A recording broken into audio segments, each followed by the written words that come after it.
Splatfests are rigged.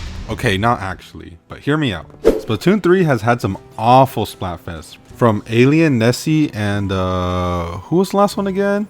Oh yeah, Bigfoot. To the Love, Fame, Money Splatfest. And even now with the Shiver, Fry, Big Man Splatfest, they all have one thing in common. And let's see if you notice what it is. Here is the Love vs Money Splatfest in Splatoon 2, and here it is in Splatoon 3. Notice anything different? The question that was asked was different, and that's the problem. The questions are bad. In Splatoon 2, the question was, what do you prefer? While in Splatoon 3, the question is, what is the most important in life?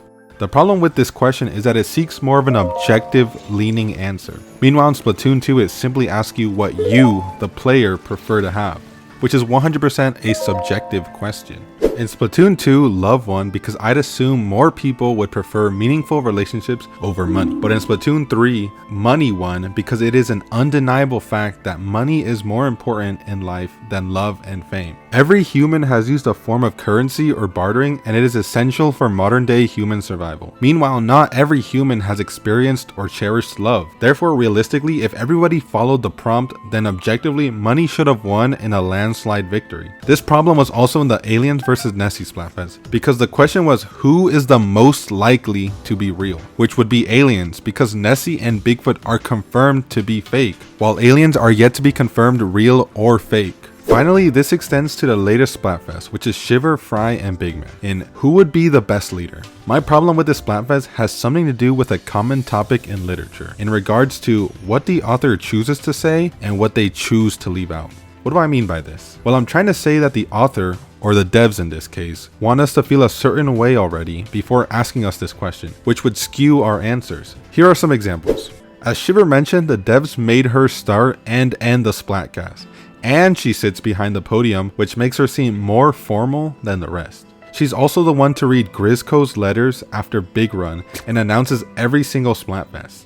She's the one on the left in the trio, which in a language where you read left to right means her choice will always be first. She's also been the only one to have shown to even care about being leader, with her saying she chose Team Rock because it's authoritative and forms a solid foundation, and she chose Team Power to rule over people. And finally, the devs, or at least the localizers, included a line where she explicitly said, "as our leader," because I assume that's how the devs want us to already feel. The only other member who is close is Fry, who has some leadership tendencies in the story mode, but all those qualities seem lost in the actual newscast, where you see the trio the most, so in my opinion, it's not fully worth considering, but it's good to acknowledge. And then there's Big Man.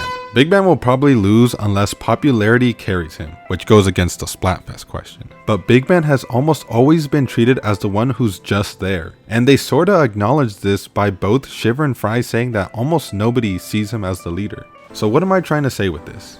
Well, that the questions are just bad and should be more opinionated. The mythical Splatfest should have asked which is the coolest, or something like who would you rather find? The Love, Money, Fame Splatfest should have stayed with its original question, asking which do you prefer, or maybe even which would you rather have. And unless this final Splatfest has lore implications, which it probably does, it should have just asked who's your favorite, or at the very least, it shouldn't have had a Shiver bias this past year, if the devs knew this was going to be the question asked for this Splatfest. I don't know, I just think we need to return to opinion-based questions because they actually make teams more equally balanced, which leads to less mirror matches as well as causing a more enjoyable experience for everyone. Let me know your thoughts and which team you chose down below. And Team 5 for the win, baby!